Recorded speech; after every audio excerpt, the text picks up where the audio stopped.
ఇవాళ మన స్టూడియోలో ప్రముఖ ఆధ్యాత్మికవేత్త ఆస్ట్రోన్యూమరాలజిస్ట్ శ్రీమతి జయప్రద గారు ఉన్నారు. మేడంతో మాట్లాడదాం. మేడం నమస్తే. మేడం నమస్తే అమ్మ. శ్రీమాత్రే నమః. మేడం, ఫిబ్రవరి మాసంలో సింహరాశి వారికి ఎలాంటి ఫలితాలు ఉండబోతున్నాయి, ఎలాంటి రెమెడీస్ చేసుకుంటే బాగుంటుంది అంటారు? తప్పకుండా సింహరాశి వాళ్ళకి చాలా రోజుల తర్వాత వీళ్ళకి ఒక రిలీఫ్ అనేది జరుగుతుంది. సింహరాశి వాళ్ళు అనుకునే పనులు అవ్వవు అని ఫిక్స్ అయిపోయిన వాళ్ళు చాలామంది ఉన్నారు.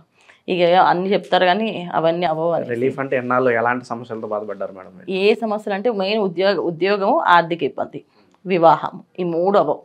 ఈ మంత్ కొంచెం బెటర్. ఈ మంత్ చాలా అవకాశాలు ఎక్కువగా ఉన్నాయి, మెరుగైన అవకాశాలు ఎక్కువగా ఉన్నాయి. ఎందుకంటే అందరికీ సింహరాశి వాళ్ళకి చాలా మంది స్టేబుల్ ఇన్కమ్ అయ్యి వాళ్ళకి. సింహరాశి అంటే ఏంటి, ఆ రాశాధిపతి రవి.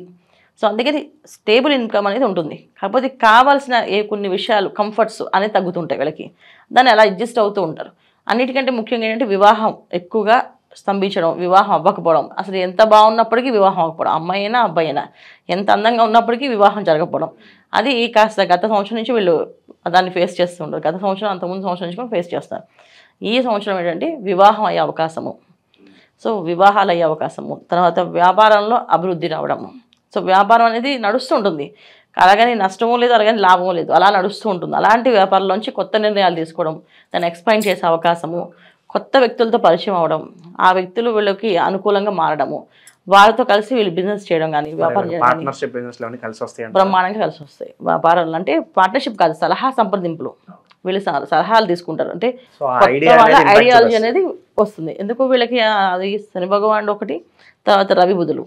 సో ఎప్పుడైతే రాశాధిపతి వెళ్ళి మకర రాశిలో, తర్వాత కుంభరాశిలో రవి బుధులు ఇద్దరు కలిసి ఉన్నారో ఖచ్చితంగా వీళ్ళకి ఆలోచన శక్తి అనేది మెరుగుపడుతుంది. కొత్త కొత్త ఆలోచనలు రావడము, దాన్ని ఎలా చేసుకుంటే పని అవుతుంది అనుకోవడము, ఇవన్నీ అవకాశం కనిపిస్తుంది. సో వ్యాపారస్తులకి అనుకూలంగా బ్రహ్మాండంగా యోగిస్తుంది. ఉద్యోగం రాని వాళ్ళకి ఉద్యోగం వచ్చే అవకాశం ఉంది. సో ఎటువంటి ఉద్యోగాలు అంటే ఎంత పెద్ద ఉద్యోగం అయినా వస్తుంది. ప్రయత్నం చేస్తే, ప్రయత్నం లోపం లేకుండా చేయాలి. ఎందుకంటే రాదని వదిలేస్తే ఇంకా రావవి.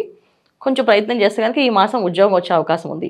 సో విదేశాల్లో చాలామంది కష్టపడే వాళ్ళు ఉన్నారు. సో విదేశాల్లో ఉన్న వాళ్ళకు కూడా అనుకూలంగా ఉంది. తర్వాత మీడియా రంగంలో పనిచేస్తూ ఒక గుర్తింపు లేని వాళ్ళకు ఉన్నారు. సో వాళ్ళకునే ఈ మాసం గుర్తింపు వచ్చే అవకాశం ఉంది. ఎందుకంటే ఫిబ్రవరి మాసం మాఘమాసం, రవి ఒక మాసం. సో ఈ రవి భగవానుడు ఒక మాసం ఎప్పుడైతే వచ్చిందో సింహరాశి వాళ్ళకి అన్ని అనుకూలంగా మారే అవకాశాలు ఎక్కువగా ఉన్నాయి. ముఖ్యంగా విద్యార్థులకి, ఉద్యోగస్తులకి, వ్యాపారస్తులకి, వివాహం కావాల్సిన వాళ్ళు, వివాహం చేసుకున్న వాళ్ళు. సో వివాహం అయ్యి భార్యాభర్త మధ్య సమస్యలు, గొడవలతో ఇబ్బంది పడుతూ కలిసి మాట పట్టింపులు వచ్చి కొన్ని రోజుల నుంచి, కొన్ని ఏళ్ళ నుంచి మాట్లాడుకున్న వాళ్ళు కూడా కలిసే అవకాశం ఉంది ఈ మాసం. అంటే వాళ్ళు ఏదో మాటతో కలిసి వీళ్ళు మాట్లాడుకోవడం, కలిసి ఉండడం. సో భార్యాభర్త మధ్య సమస్యల నుంచి తొలగిపోయి బయటపడే అవకాశం. సంతానం కూడా ఎదురు చూసేవాళ్ళు, సంతాన యోగం, ఇవన్నీ కూడా జరిగే అవకాశం ఈ మాసంలో సింహరాశి వాళ్ళకి అనుకూలంగా ఉంది. అయితే వివాహ విషయంలో అనుకూలంగా ఉంది. మెయిన్ భూములు వివాదాలతో ఏదైతే ఇబ్బంది పడుతున్నారో, ఏ కోర్టులో సమస్యలు ఉండి, అయితే అన్నదమ్ముల మధ్య గొడవలు వచ్చి కోర్టులో వ్యవహారాల సంబంధాలు వచ్చి ఇబ్బంది పడుతూ అవి ఎప్పుడు వస్తాయి రాదా ఆస్తిని, అవన్నీ కొన్ని ఈ మాసం వీళ్ళకి అనుకూలంగా వచ్చే తీర్పు వచ్చే అవకాశం ఉంది. ఆస్తి తగాదా నుంచి బయటపడే అవకాశం ఉంది. వీళ్ళకి అనుకూలంగా తీర్పు వచ్చే అవకాశం కూడా ఉంటుంది. చాలా బ్రహ్మాండంగా అనుకూలంగా అనిపిస్తుంది ఈ మాసం వీళ్ళకి. ఆరోగ్య విషయం చాలా జాగ్రత్తగా చూసుకోవాల్సిన విషయం. ఎందుకంటే ఆరోగ్య విషయంలో కాస్త జాగ్రత్త వహించడం అనేది చాలా ముఖ్యం. వీళ్ళకి ఎంత బాగున్నప్పటికీ వాహనం నడిపేటప్పుడు కొంచెం చాలా జాగ్రత్త ఉండాలి. లాభస్థానంలో కుజుడు ఉండడం వల్ల కాస్త ఆలోచనలు దురుకుగా, చాలా ఎంత అగ్రెసివ్గా ఉంటాయంటే కోపం రానివాళ్ళకి కోపం వస్తుంది. ఎప్పుడు మాట్లాడేవాళ్ళకి మాట్లాడతారు, గట్టిగా మాట్లాడే ఆన్సర్స్ చెప్తారు. ఎదుటి వాళ్ళకి ఒక ప్లాన్ ఆఫ్ యాక్షన్ అని చెప్పేసి. అలాగే విద్యార్థులకు ముఖ్యంగా ఒక పట్టుదల రావడము, ఆ మొండితనంతో చదవడము, దానికి పాస్ అవ్వడము, ర్యాంక్ తెచ్చుకోవడం, ఇవన్నీ అవకాశాలు ఉన్నాయి. అయితే ఇవన్నీ బాగున్నప్పటికీ ప్రయాణాలు చేసేటప్పుడు చాలా జాగ్రత్తగా ఎదురు మంచి చెడులు చూసుకుంటూ వెళ్ళడం అనేది ముఖ్యం. నడిపేటప్పుడు కానీ, బస్సు ఎక్కేటప్పుడు కానీ మంచి ఎదురు చూసుకోవడం, అంటే ఇంట్లో వాళ్ళు చెప్పడము, భగవంతుని నామస్మరణ చేసుకోవడము, దేవుడు దండం పెట్టుకోవడం, ఇలా వెళ్తూ ఉంటే వాహనాల నుంచి వచ్చే ప్రమాదాల నుంచి బయటపడతారు. ఎందుకంటే ప్రమాదం అనేది కొంచెం ఉంది వీళ్ళకి. సో ప్రమాదం అది ఎలాగైనా రావచ్చు, ఆరోగ్య విషయంలో రావచ్చు, తర్వాత వెహికల్ నడిపితే రావచ్చు, ఇంకేదైనా రావచ్చు. అందుకని జాగ్రత్తగా ఉండడం అనేది ముఖ్యం. విద్యార్థుల పరిస్థితి ఎలా ఉండబోతుంది మేడం? ఎగ్జామ్స్ సీజన్ కదా, ఫిబ్రవరి మార్చ్ ఎగ్జామ్స్ దగ్గరికి వస్తాయి. చాలా మొండితనంగా చదువుతారు, పట్టుదలతో బాగా పాస్ అవుతారు. తీర్థయాత్రలు బాగా చేస్తారు ఈ మాసం. వీళ్ళకి అనుకోకుండా తీర్థయాత్రల్లోకి వెళ్ళడం ఇష్టం. సో తీర్థయాత్రలకు వెళ్ళడము, అక్కడ క్షేత్రాల్లో దర్శనం చేసుకోవడం, అక్కడ నిద్ర చేయడం అనేది వీళ్ళకి చాలా అనుకూలంగా ఉంటుంది. దీర్ఘకాల రోగాలు ఏవైతే ఉన్నాయో వాటికి ఉపశమనం దొరుకుతుంది. సో వాటి నుంచి బయటపడే అవకాశం ఎక్కువగా ఉంటుంది. తర్వాత ఇంట్లో రెస్పాన్సిబిలిటీస్గా ఉన్న పిల్లలు ఎవరైతే ఉన్నారో వాళ్ళ రెస్పాన్సిబుల్ పెద్దవాళ్ళకి చూసుకుంటూ పెద్దవాళ్ళకి ఏ సమస్య రాకుండా చూసుకోవాలి, అలాంటి వాళ్ళకు కూడా మంచి మార్గం. పెద్దవాళ్ళని చూసుకోవడానికి ఒక మనిషి రావడం కానీ, చాలామంది అనుకుంటారంటే ఇంట్లో ఒక మనిషి ఉండదు, వీళ్ళు ఉద్యోగం చేసుకోలేరు, వాళ్ళు చూసుకుంటూ ఉండాలి, వాళ్ళు చూసుకుని వదిలేసి వాళ్ళు ఉద్యోగానికి వెళ్ళారు, ఇలాంటి ఇబ్బందులు పడే వాళ్ళకు ఉన్నది ఈ సింహరాశి గత సంవత్సరం నుంచి. సో ఈ మాసం ఏంటంటే వాళ్ళని చూసుకోవడానికి ఒక మంచి అనుకూలమైన మనిషి, ఒక మంచి సహాయం తోడు అనేది అనుకూలంగా వచ్చే అవకాశం ఎక్కువగా ఉంది. ముఖ్యంగా పెళ్లి వివాహ విషయాల్లో చూసుకుంటే వీళ్ళకంటే మంచి సంబంధం ఉన్నవాళ్ళు, అనుకూలంగా వీళ్ళకంటే అనుకూలంగా ఉన్నవాళ్ళు, తెలివైన వాళ్ళు, మంచి వాళ్ళు వచ్చే అవకాశం ఎక్కువగా ఉంది. సో సింహరాశి వాళ్ళకి ఈ మాసం చూసుకుంటే అన్ని విధాలా బాగుంది, అన్ని రంగాల్లో వాళ్ళకి కూడా అనుకూలంగా ఉంది. వైవాహిక జీవితం ఎలా ఉండబోతుంది మేడం? సంతానం కోసం ఎదురు చూసే వాళ్ళకి ఏమైనా బెటర్ రిజల్ట్స్ ఉండబోతున్నాయి? సంతాన భాగ్యం బ్రహ్మాండంగా ఉంది, సంతానం బాగుంది, వైవాహిక జీవితం కూడా బాగుంది. ఎప్పుడో మనస్పర్ధలు వచ్చి విడిపోయిన వాళ్ళు కూడా కలిసే అవకాశం ఈ మాసంలో కనిపిస్తుంది. అంటే వైవాహిక జీవితం బ్రహ్మాండంగా ఉన్నట్టే కదా. అయితే ఏంటంటే ఏ విషయమైనా చేసేటప్పుడు వీళ్ళు ఆలోచించేటప్పుడు కొంచెం ధర్మకార్యము, పూజ పునస్కారం, జపం ఏదో చేసుకుంటూ వెళ్తే చిన్న ప్రమాదాలు ఉన్నాయి, చిన్నపాటి ప్రమాదాలు, ఆ ప్రమాదం నుంచి బయటపడతారు. అవి ఇంట్లో అయినా బయటైనా. ఇంట్లో జస్ట్ కొంచెం చిన్న కాలు జారి కింద పడినా ఒక ఫ్రాక్చర్ అయ్యే అవకాశం ఉంది. అది ప్రమాదం జరుగుతుంది అన్నప్పుడు ఏదో ఒక ప్రమాదం గురవుతారు కనుక ఇంట్లో ఉన్నా బయట ఉన్నా కాస్త ఏదో ఒక నామస్మరణ చేస్తూ ఉంటే ఆ ప్రమాదాలు జరగకుండా కాపాడబడతారు. అదొక్క ప్రమాదం తప్ప ఈ మాసంలో వీళ్ళకి అన్ని అనుకూలంగా ఉన్నాయి బ్రహ్మాండంగా. ఇంకా మెరుగైన ఫలితాలు పొందడానికి ఏదన్నా రెమెడీస్ ఉంటే తెలియజేయండి. తప్పకుండా. సింహరాశి వాళ్ళు మాఘమాసం వచ్చేది, ఈ మాఘమాసంలో ప్రతి ఆదివారం ఉపవాసం ఉండగలిగిన వాళ్ళు, లేదంటే గోధుమ రవ్వతో అన్నం వండి దాన్ని తింటారు, దాన్ని కిచిడిలా చేసుకొని. గోధుమ రవ్వని ఎక్కువగా తీసుకోవడం, లేకపోతే చపాతీలు తీసుకోవడము, అన్నాన్ని వదిలేయాలి. 4 వారాలు 5 వారాలు ఈ మాఘమాసంలో వస్తాయి ఆదివారాలు, అన్నాన్ని వదిలేస్తే అన్ని సమస్యల నుంచి బయటపడతారు వీళ్ళు.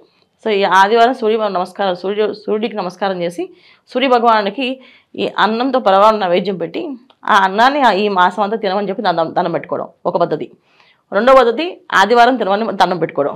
మూడో పద్ధతి ఒక పూటే తింటామని దండం పెట్టుకోవడం. అంటే 2 పూటలు తినకుండా 2 పూటలు తినకుండా ఉండలేమనుకున్న వాళ్ళు 1 పూట తినచ్చు. సో మొత్తం తినకుండా ఉండాలంటే చాలామంది ఏంటంటే మాఘమాసంలో మొత్తం అన్నం తినరు. ఆహారం అంటే ఏం చేసుకుంటారంటే ఓన్లీ చపాతీ, గోధుమ రవ్వ, లేకపోతే పూరి ఇలాంటివి తింటారు, ఇడ్లీ అలాంటివి తింటారు, అన్నం మాత్రం తినరు. అలా కొంతమంది చేస్తారు. ఎందుకంటే మాఘమాసంలో సూర్యుని ఎక్కువ ఆరాధిస్తే సంవత్సర కాలం ఆ ఇంట్లో అనారోగ్య సమస్య రాదని చెప్పి నమ్మకం. సో వాళ్ళకి కానీ వాళ్ళ పిల్లలకు కానీ ఇంట్లో వాళ్ళకి కానీ ఎవరికి అనారోగ్య సమస్య రాదు. ముఖ్యంగా కంటికి సంబంధించిన వ్యాధులు, గుండెకి సంబంధించిన వ్యాధులు రాకుండా ఉంటాయి ఆయన పూజిస్తే. సో దీన్ని మొక్కుకుంటుంటారు. సో అలా చేసుకోవచ్చు. లేదా ఆదివారం ఉపవాసం అనేది లేకపోయినా ఆదివారం శాకాహారం భోజనం చేసి అన్నం ముట్టుకుంటే చాలా ఆ రోజు అనుకూలంగా వీళ్ళకి మారుతుంది. తర్వాత ఎక్కువ ఆదిత్య హృదయాన్ని చదువుకోవడం, సూర్య ఆరాధన చేయడం, అరుణపారాయణ చేయించుకోవడం. ఇంట్లో బాగా సమస్యలు ఉన్నాయంటే అరుణపారాయణ ఇంట్లో చేయడం. ఇవి చేసుకుంటూ వెళ్తే మా సింహరాశి వాళ్ళకి చాలా దిగ్విజయంగా అన్ని పనులు బాగున్నాయి. సో 12 రాశుల్లో అందరూ ఏంటంటే ఫిబ్రవరి మాసం అనేది చాలా అనుకూలమైన మాసం. ఎందుకు అంటే రవి మాసం, రవి భగవానుడు మకర రాశిలో రావడము అనేది ఒక విశేషం. సో అక్కడి నుంచి మనం తర్వాత పుష్యమాసం అయిపోయిన తర్వాత వచ్చేది మాఘమాసం. ఈ మాఘమాసంలో ప్రతి ఒక్క కార్యక్రమము 10ంతల ఫలితం వస్తుంది. చిన్న పరిహారమైనా అది పెద్ద పరిహారం కింద పెద్ద ఫలితం కింద వస్తుంది.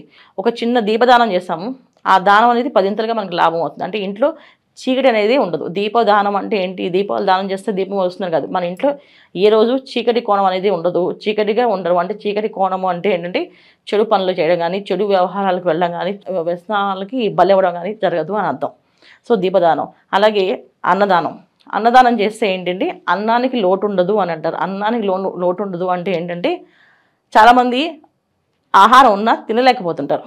సో ఎందుకు తినలేకపోతుంటే వాళ్ళకి రకమైన సమస్యలు, అజీత సమస్యలు, ఏదో రోగ సమస్యలు, ఏదో ఒకటి టైంకి అన్నం తినలేకపోవడం, టైంకి వేళకి తినలేకపోవడం అది జరుగుతుంటుంది. సో ఈ అన్నదానం చేయడం వల్ల అలాంటి ప్రాబ్లమ్స్ లేకుండా బయటపడతాం. సో మాఘమాసంలో అన్నదానం, దీపదానం, తర్వాత చాలామంది నోములు, పూజలు, వ్రతాలు చేస్తుంటారు. దాంట్లో చాలామంది నోములకి పళ్ళు, పసుపు, కుంకాలు, బట్టలు, వస్త్రాలు ఇవన్నీ దానం చేస్తుంటారు. ఇవన్నీ కొని చేయడం వల్ల చాలా మంచి ఫలితాలు ఉంటాయి.